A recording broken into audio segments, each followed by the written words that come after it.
What is being good at something? Think about that. A lot of people would think talent, natural talent. Some people are just good at things and some people aren't. If you just freeze all of time and look at one single frame, yeah, I guess that's kind of true. Some people are good at things, some people aren't. Some people even take to things a little bit more easily than others, and so those others tend to take a longer time to get good at something that it seems like other people get good at really fast. If anything is talent, that's probably what I would say it is. But you know what really being good at something actually is? Familiarity. Having done it a bunch of times. And that's why whenever I work with students, I always remind them that you're only a couple hundred to a couple thousand repetitions from being good at anything. See, I don't really even believe in advanced techniques. There are definitely advanced players out there, and there are definitely advanced approaches to technique, but there is no technique that like you have to wait till you're advanced until you start doing it, because that technique, if it's hard now, it's always going to stay hard until you start doing it and get familiar with it. You've got to get in there, mess up a bunch, figure out what you do as a player, figure out what it actually takes to do that technique at all, figure out what your hands are doing or not doing as well as they could in order to get good at that technique. Nobody starts off awesome. You have to constantly repeat things. That's what repetitions are for, is to gain intense levels of familiarity so that you can get good at it, because that's all it takes is a whole lot of repetition. And that sounds like a lot, a couple hundred to a couple thousand repetitions. Oh yeah, thanks, great, no kidding. But really think about that. I mean, that's what, like a week of just constantly repeating something. You're gonna get like probably about 100 repetitions in just a sitting of a couple minutes. It really isn't that much, but you really do need to put in the quality time with a thing.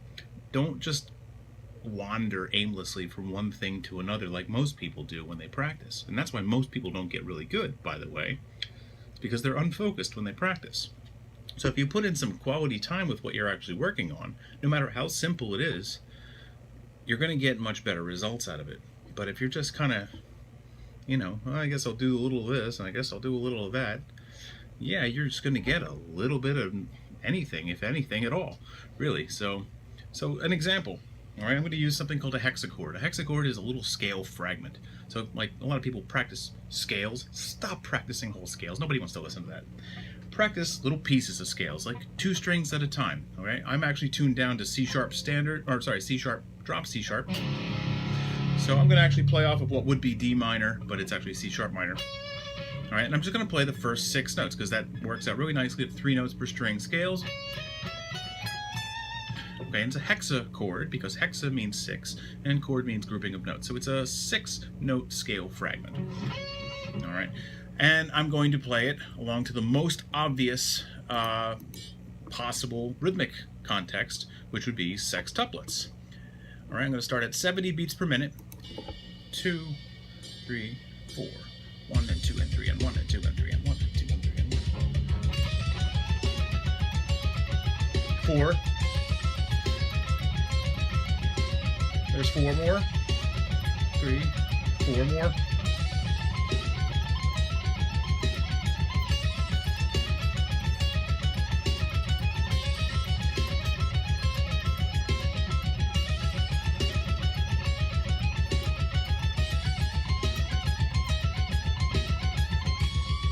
Okay, so now what I just did was repetitions for each per shape. That was 3 different hexachords I did. 4 of these, 4 of these, 4 of these, 4 of these. Okay, that's 16 right there. Then I did a whole nother set. So that was 32. Okay, didn't take very long. It was just a few seconds, really, less than a minute. So really, when you think about a couple hundred to a couple thousand repetitions, it really doesn't need to take that long. But you need to stay focused and be doing it in a way that actually enables you to be able to use it later. Hence the beat. All right, I'm using the gtr.tips website right now to do this, but if you're not already a ShredMentor student, you can also get access to this at shredmentor.bandcamp.com, and there are a whole bunch of these beats available. but these are really useful practice tools because it keeps you practicing things in a way that enables you to actually use it in music instead of just mindless finger exercises that no one ever wants to listen to. So taking little pieces of your scale is a really good way to do something like that, because then you're going to get intimately familiar with that little area of the scale.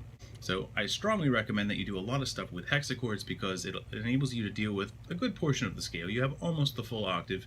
You're missing 2 notes to make it a full octave, but that's most of the scale right there, and it gives you an idea of what the shapes that make the sounds you want to make, what they look like and where they are, which fingers need to play them, and of course gets you really used to the feeling of making that movement pattern over and over and over again. So eventually you don't have to think about that anymore. It can become autopilot.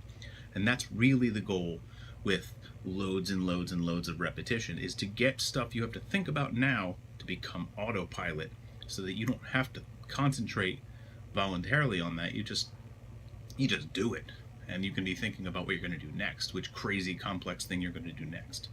So remember, you're always only just a couple hundred to a couple thousand repetitions away from being good at anything, because being good at something is merely a matter of familiarity.